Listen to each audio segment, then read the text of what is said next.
Bienvenue sur Un Plus. À la une cette semaine, les émeutes en France à la une de la télévision russe. Aux 20h de la première chaîne, la présentatrice décrit des rues plongées dans le chaos. Et ne manque pas au passage de commenter avec ironie la présence d'Emmanuel Macron au même moment au concert d'Elton John. Une semaine après la tentative de coup d'État du groupe Wagner. Terroriste au Bataclan qui a tué des pauvres innocents. C'est la même chose. C'est un voyou avec un uniforme. Voilà, c'est ça. Personne, visage souvent dissimulé, attaque des véhicules.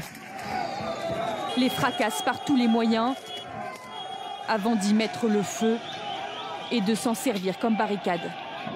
Nous sommes au cœur de Marseille, hier soir. Les cris de ralliement d'une foule qui s'en prend directement aux forces de l'ordre, obligées de reculer.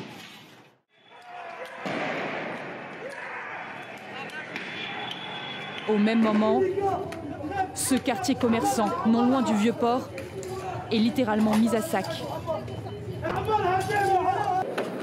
Les boutiques sont pillées, les unes après les autres. À coups de pied, de poing, les vitrines sont brisées. En guise de voiture bélier, une voiture de sport. Après plusieurs assauts, le rideau de fer de ce supermarché cède. Les vols vont débuter. Ce matin, le véhicule est encore bloqué dans l'entrée. Pour les quelques clients venus constater les dégâts, une seule question se pose. Ce n'est pas la seule enseigne prise pour cible. De nombreux pillages ont eu lieu cette nuit dans différentes villes de France. Ici, à Roubaix, 5000 m² de bureaux ont été détruits par un incendie cette nuit. Le bâtiment abritait une société spécialisée dans l'informatique. Il menace actuellement de s'écrouler. La nuit n'est pas encore tombée sur la Canebière que déjà des centaines de jeunes sont venus pour en découdre. Feux de poubelles et projectiles sous l'œil des riverains. À Amiens, c'est 3 millions d'euros qui sont partis en fumée. Le coût des travaux de la médiathèque était toujours en construction avant d'être la proie d'un incendie. Lille aussi, il fait encore jour quand le raid est appelé en renfort pour sécuriser ce supermarché dont la vitrine est à terre. La panique est palpable, ces policiers d'élite accourent, braquent des passants et pénètrent arme à la main dans le magasin à la recherche des casseurs. Cette adolescente d'environ 13 ans est interpellée à proximité. Le calme.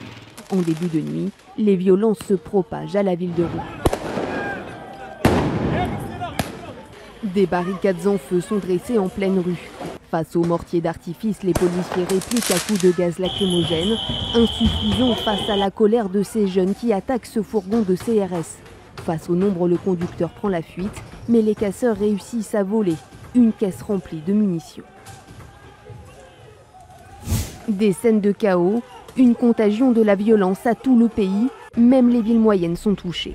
En Île-de-France, plusieurs supermarchés sont ravagés par les flammes. L'action c'est vrai, elle a brûlé. Là c'est super chaud. Même scène à Nantes où ce magasin de décoration est en feu. Wesh.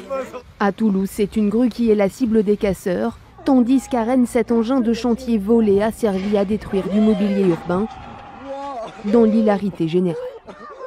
Pour faire un maximum de dégâts, ces casseurs ont même volé ce camion et se servent de sa remorque arrière pour tenter d'enfoncer la porte d'entrée de ce centre commercial.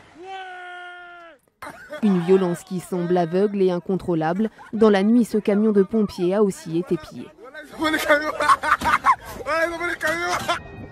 Des échauffourées qui hier soir se sont aussi propagées à Bruxelles en Belgique. Une colère pour l'instant inarrêtable.